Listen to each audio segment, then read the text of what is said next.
Você já parou para pensar? Quantas oportunidades você deixou passar só por medo de falhar? Talvez aquele projeto que nunca saiu do papel, a viagem que você adiou, ou até aquela conversa que você ensaiou 1000 vezes, mas nunca teve coragem de ter.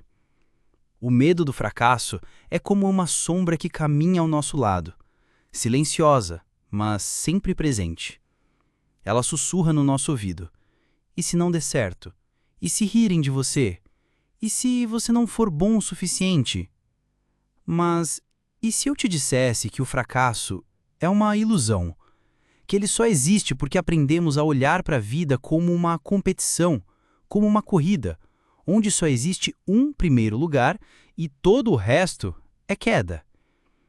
A filosofia, ao longo dos séculos, nos contou uma história diferente.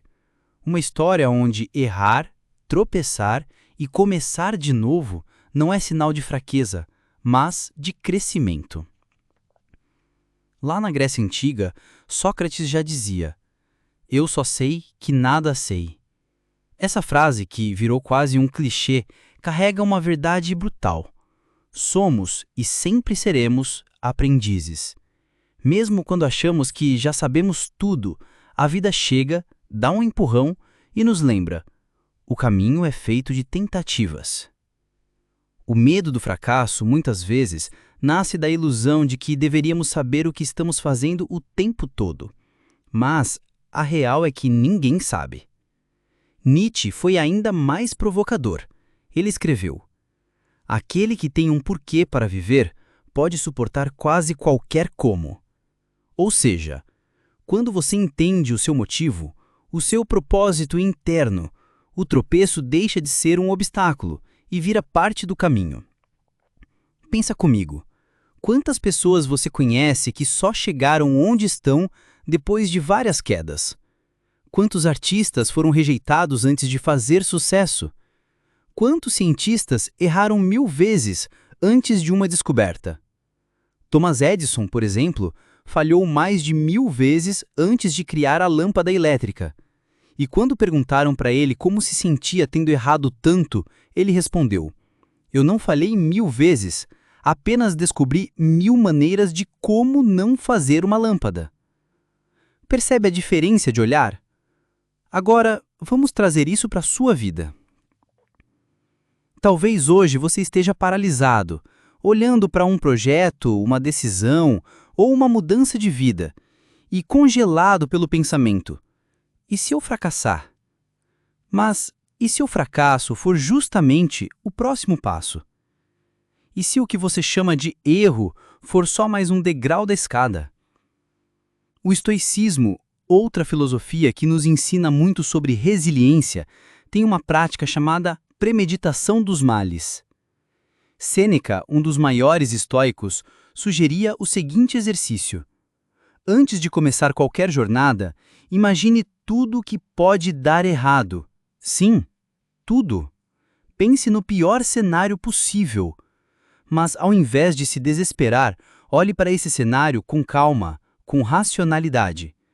Pergunte-se: se isso acontecer, eu ainda sobrevivo? Ainda posso recomeçar? O mundo vai acabar?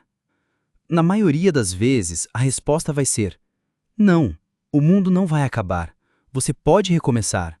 Você pode tentar de novo. Você pode até rir disso um dia. Outro conceito filosófico que nos ajuda a encarar o fracasso com outros olhos vem do existencialismo. Jean-Paul Sartre dizia que estamos condenados a ser livres. Isso significa que, querendo ou não, cada escolha é nossa. E com ela vem o risco, vem a possibilidade de dar errado, mas também a chance de criar algo novo. Evitar o fracasso a todo custo também é evitar viver de verdade. É escolher uma zona de conforto, que no fundo é uma prisão confortável, mas ainda assim uma prisão. E sabe o que é mais curioso? Se você olhar bem, os maiores arrependimentos das pessoas quase nunca são pelos fracassos, mas sim pelas chances que não arriscaram, pelas palavras que não disseram, pelos projetos que não começaram, pelos sonhos que enterraram só para evitar o risco. No final das contas, o medo do fracasso é um ladrão de histórias.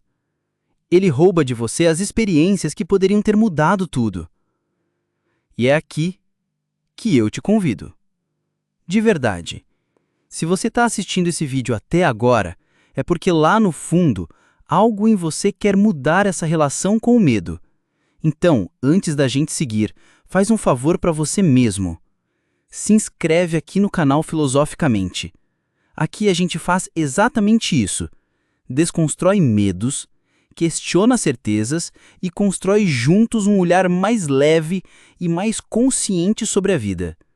Clica aí, se inscreve e vem com a gente para essa jornada de reflexão. Agora, voltando ao nosso tema. Se você quer começar a superar o medo de fracassar, aqui vão 3 perguntas simples, mas poderosas. O que de pior realmente pode acontecer? Muitas vezes, o pior cenário não é tão catastrófico quanto a nossa mente faz parecer. Se eu fracassar, o que eu ainda posso aprender? Lembre-se, cada queda traz uma lição oculta. O que eu perderia se não tentar? Essa costuma ser a pergunta mais dolorosa, porque ela revela o tamanho do arrependimento futuro. No final das contas, a vida não é uma linha reta. É uma estrada cheia de curvas, de tropeços, de recomeços.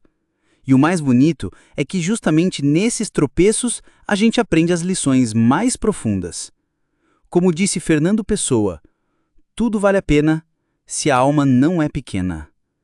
Então, tropece, levante, recomece e, acima de tudo, viva. Porque o fracasso, no fundo, é só um capítulo. E a história inteira ainda está sendo escrita. Nos vemos no próximo vídeo, aqui no Filosoficamente. Até lá!